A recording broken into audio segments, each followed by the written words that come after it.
कहानी का शीर्षक है मौन अधर।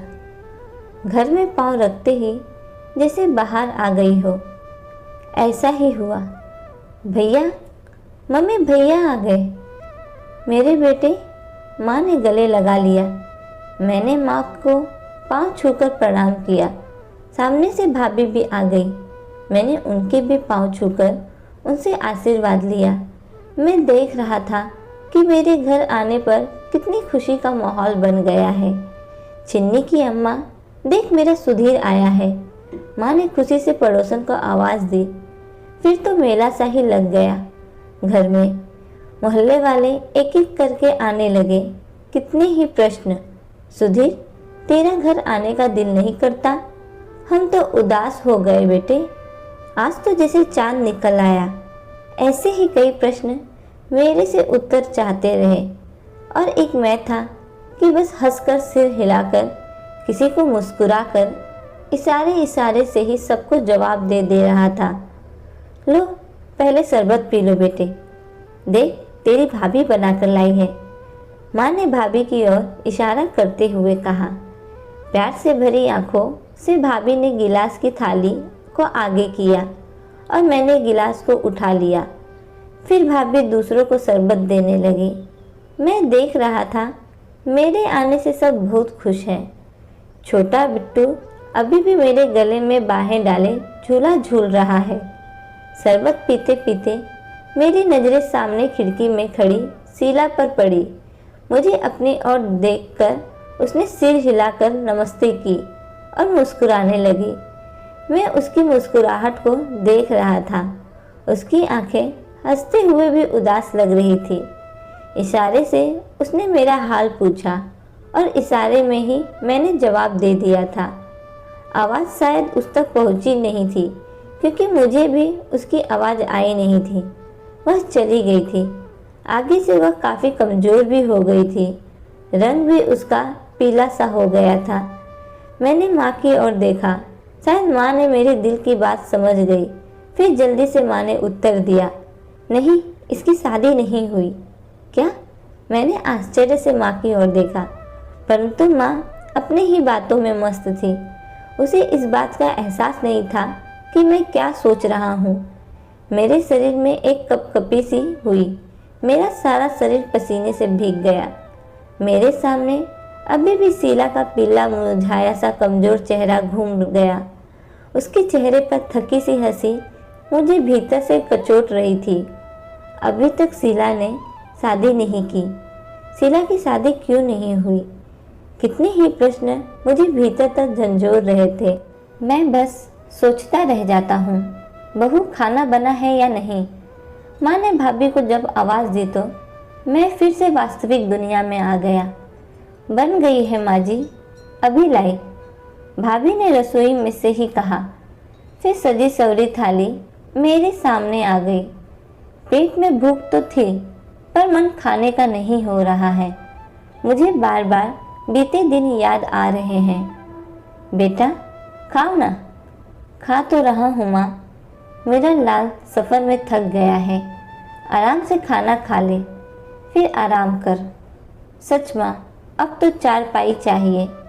चारपाई पर जाकर लेट तो गया, परंतु मेरे मस्तिष्क में वही दिन घूमने लगे। एक दिन शीला ने मुझसे कहा था, सुधीर, मैं जल्दी ही शादी करूंगी। किससे? यह न पूछो। क्यों? मुझे शर्म आती है, कहकर वह घर चली गई थी। वैसे मुझे भी पता था, उसे भी पता था, मेरे भाई को भी पता था, मेरी माँ को भी पता था, उसकी माँ को भी पता था कि वह मेरी भाभी बनेगी। उसका ज़्यादा समय हमारे घर में ही कटता था। वह हमेशा हंसती रहती थी। हमारे घर में जो भी नई चीज़ें आती, उसकी राय शामिल होती थी।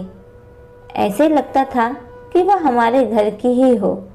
परंतु एक बात और, वह मेरे भाई से शर्माती बहुत थी।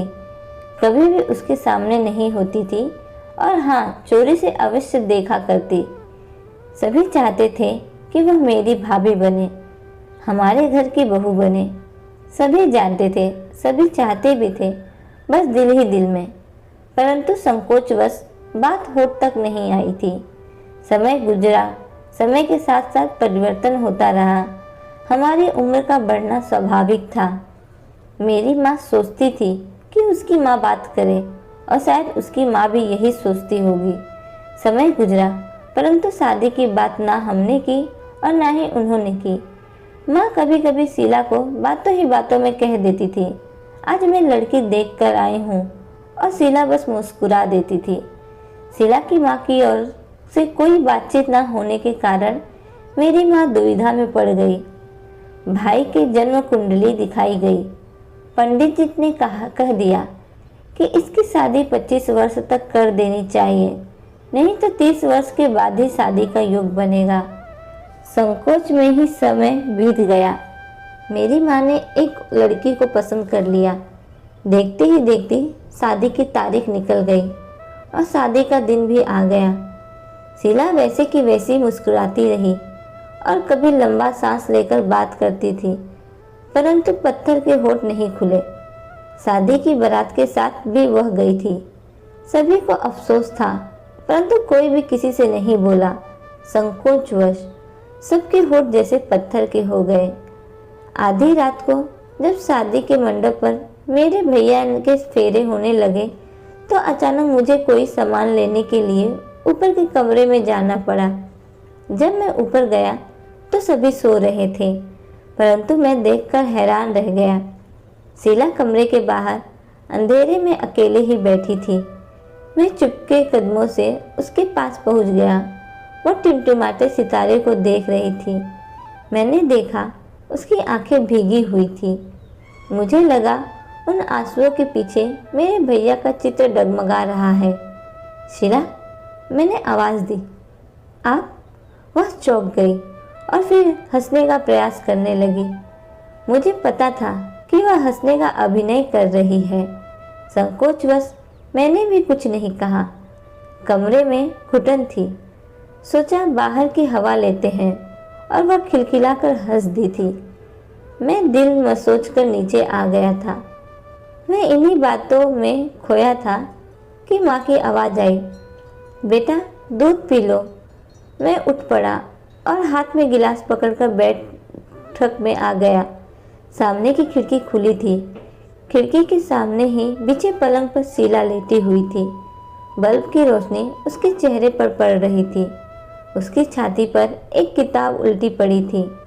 मैंने सोचा कोई किताब पढ़ रही थी और किताब पढ़ते ही पढ़ते सो गई होगी। इसकी अभी तक शादी क्यों नहीं हुई? मैंने माँ की ओर देखते हुए पूछा। उसे कोई लड़का ही पसंद नहीं आया। एक लड़का मैंने भी इसे बताया था, परंतु इसने कोई बात ही नहीं की। शीला करवट बदली। करवट बदलने से किताब नीचे गिर गई और देखकर मैं पत्थर हो गया। पलंग पर किताब में एक तस्वीर नीचे गिर पड़ी थी, जो मेरे भैया की थी। मैंने भी देखा, माँ ने भी देखा, और फिर हम एक दूसरे को देखने लगे। आज की कहानी यही समाप्त होती है। अगर कहानी अच्छी लगे तो कहानी को लाइक और चैनल को सब्सक्राइब करना ना भूलना। धन्यवाद।